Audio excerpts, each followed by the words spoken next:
बहराइच से उठा बवंडर, आपने फूका यूपी चुनाव का बिगुल। उत्तर प्रदेश की सियासत में आया जोरदार झटका।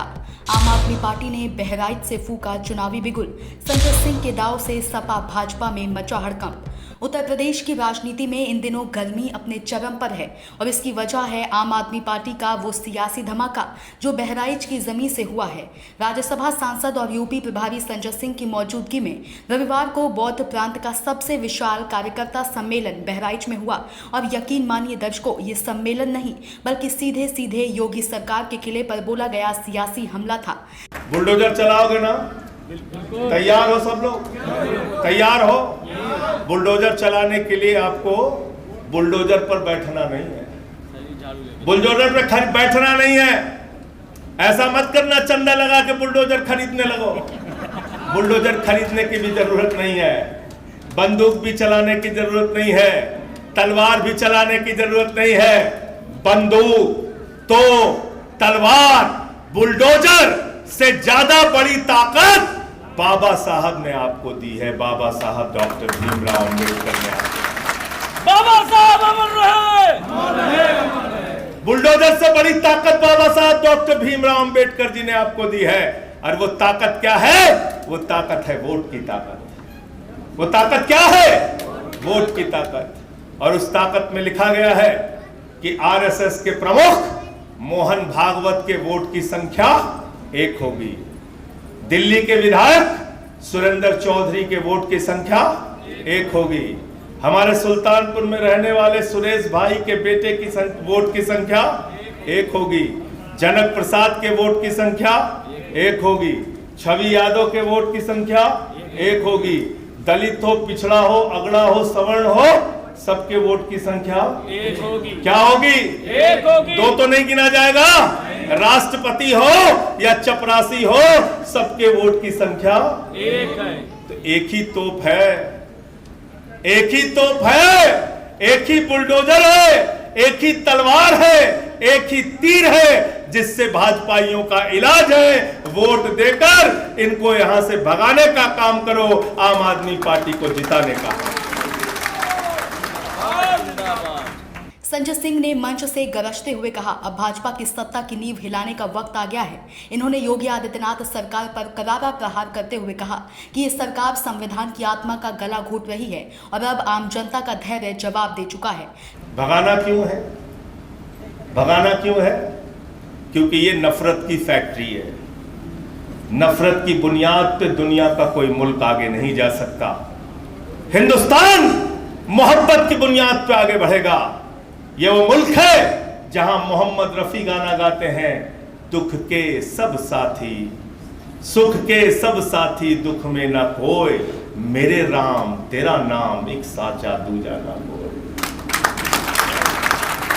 ये वो मुल्क है जहां हम रसखान को पढ़कर भगवान कृष्ण के बारे में जानते हैं।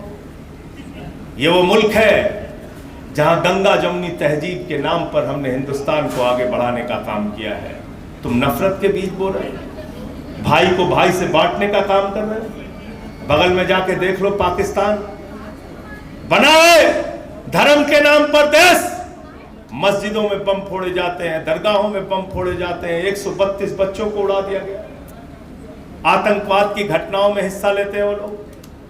क्या क्या अभी पहलगाम में हमारे बहनों के सिंदूर उजाड़ दिए।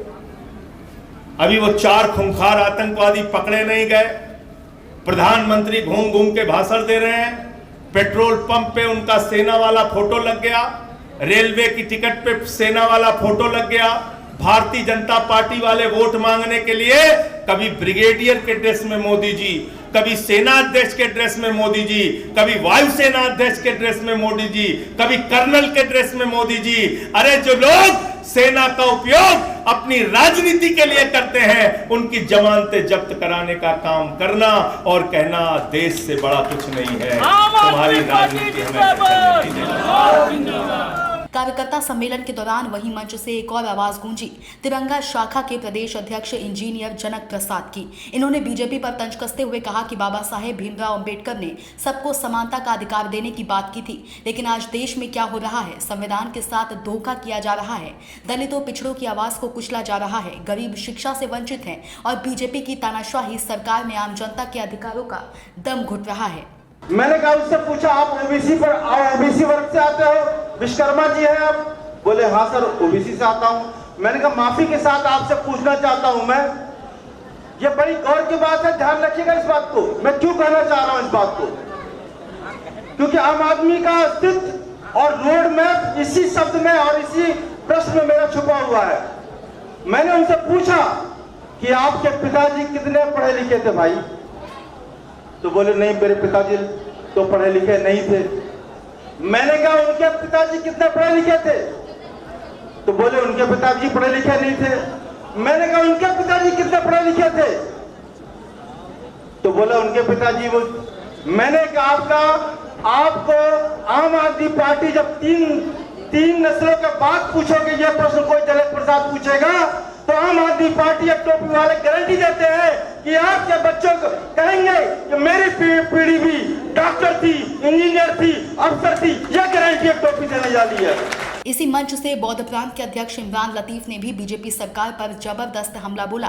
कहा अब ये सरकार सिर्फ पूंजीपतियों की है, गरीब की कोई सुनवाई नहीं, संविधान किताबों में बंद कर दिया गया है, अब वक्त है बदलाव का। और दोस्तों जो सबसे बड़ा संकेत इस सम्मेलन से निकला वो है मिशन 2027 की शुरुआत। आप पार्टी अब एक्टिव मोड में है। यूपी में पंचायत चुनाव से लेकर विधानसभा चुनाव तक हर जमीन पर लड़ाई लड़ी जाएगी। बता दें इस दौरान तिरंगा शाखा प्रदेश महासचिव राकेश चौधरी, विनय पटेल और हजारों कार्यकर्ता सम्मेलन में मौजूद रहे। बड़े भाई सुरेंद्र चौधरी जी का हार्दिक स्वागत एवं अभिनंदन करता हूं। किराड़ी से विधायक और शानदार ओजस्वी वक्ता बड़े भाई अनिल झा साहब का मैं हार्दिक स्वागत एवं अभिनंदन करता हूं। काफी लंबे समय से उत्तर प्रदेश पर बारीक नजर रखने वाले, समय समय पर हम लोगों का मार्गदर्शन करने वाले, दिशा निर्देश देने वाले, साथ काम करने वाले उत्तर प्रदेश के सह प्रभारी और पूर्व विधायक दिलीप पांडे जी का मैं हार्दिक स्वागत एवं अभिनंदन करता हूं।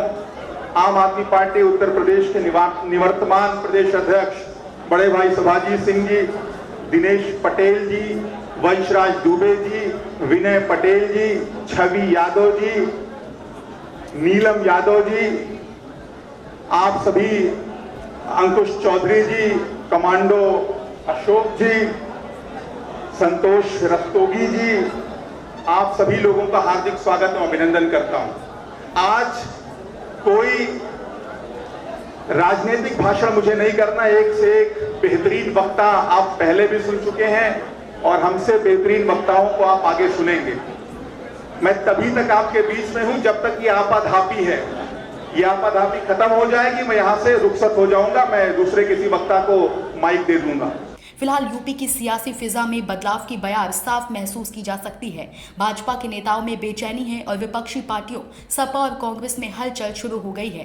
बहराइच से उठी यह आंधी अब पूरे प्रदेश में फैलने को तैयार है और ये सिर्फ सम्मेलन नहीं था, ये एक ऐलान था उस सियासी भूचाल का जो 2027 में यूपी की सत्ता की तस्वीर पूरी तरह बदल सकता है।